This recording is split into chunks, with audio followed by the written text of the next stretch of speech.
안녕하세요. 복잡하고 어려운 정책 쉽고 명쾌하게 설명해 드립니다. 오늘은 학생, 학부모님 모두의 최대 관심사죠.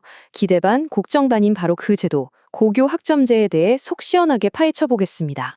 오늘 이 시간에는요, 고교학점제에 대한 막연한 불안감을 싹 없애고, 아, 이렇게 하면 되겠구나 하는 자신감을 가질 수 있도록 차근차근 모든 걸 알려드릴게요. 자, 그럼 같이 한번 시작해 볼까요? 먼저 다들 어떤 걱정을 하고 계신지부터 한번 얘기해 볼게요. 아마 지금부터 나오는 질문들 다들 한 번쯤은 해보셨을 거예요. 네, 아마 이게 부모님들 마음속에 있는 가장 큰 걱정일 겁니다. 결론부터 말씀드리면요. 아니요, 괜찮습니다. 괜찮은 정도가 아니라 오히려 이게 엄청난 기회가 될 수도 있어요. 네, 바로 이 걱정들, 진로 문제, 과목 선택 실수에 대한 두려움, 그리고 혹시나 졸업 못할까봐 하는 걱정, 오늘 이 세 가지를 제가 속 시원하게 풀어드릴게요. 자, 그럼 이런 걱정들을 덜어내려면 이 고교학점제라는 게 도대체 뭔지, 왜 생겨난 건지부터 알아봐야겠죠? 핵심은 이거예요. 예전엔 그냥 학교가 짜준 밥상을 받기만 했다면 이제는 내가 직접 뷔페에 가서 내 접시를 채우는 거죠. 수동적인 학생에서 능동적인 학습 설계자로 바뀌는 겁니다. 그러니까 이제부턴 그냥 3년 동안 학교를 다니는 게 아니에요. 대학생처럼 내가 직접 과목을 골라서 학점을 따고 그렇게 나만의 졸업장을 만들어가는 거죠.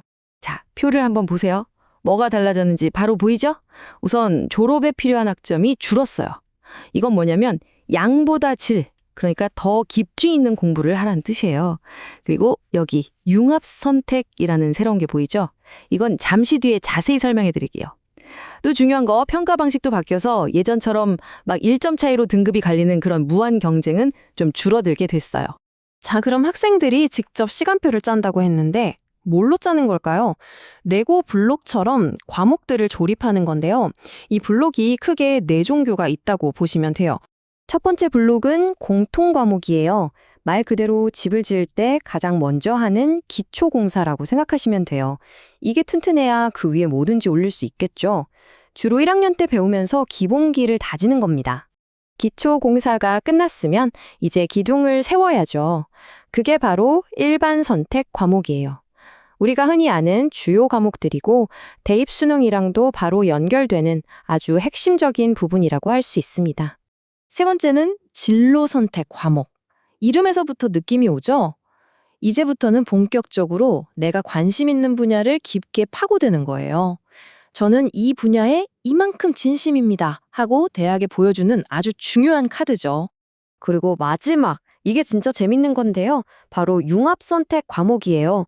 이건 2022 교육과정에서 새로 생긴 건데 예를 들어 과학이랑 사회를 합쳐서 기후변화 문제를 해결하는 것처럼 과목의 벽을 허무는 거예요. 요즘 대학에서 정말 좋아하는 그런 창의적인 인재로 성장할 수 있는 발판이 되는 거죠.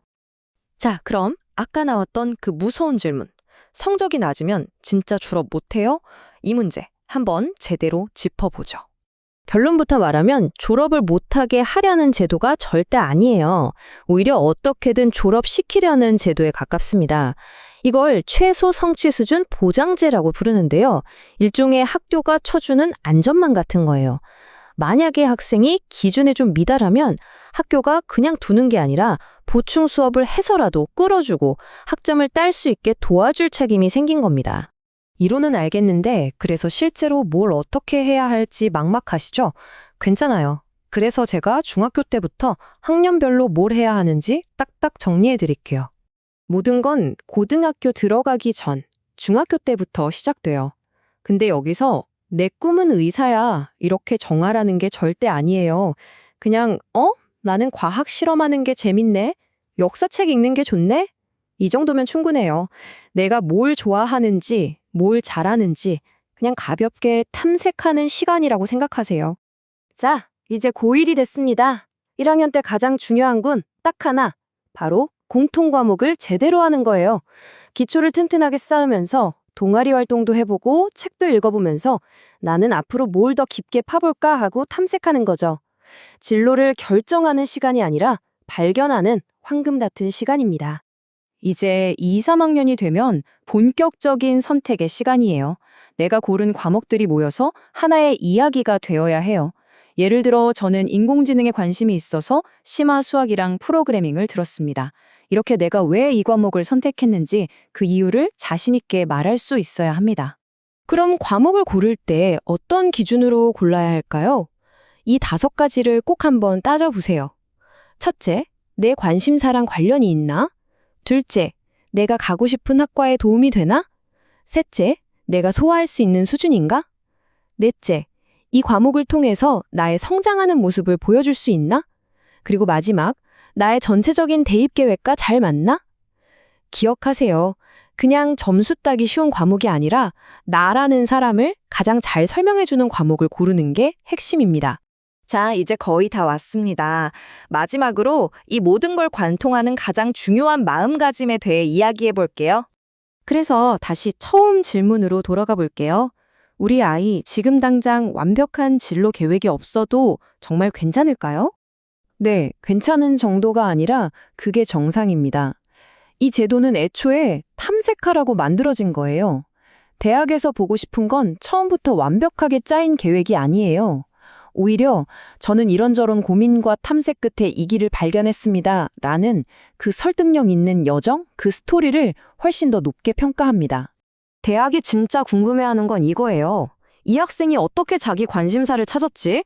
그걸 찾기 위해 어떤 과목들을 선택했지? 그 과정에서 얼마나 성장했지?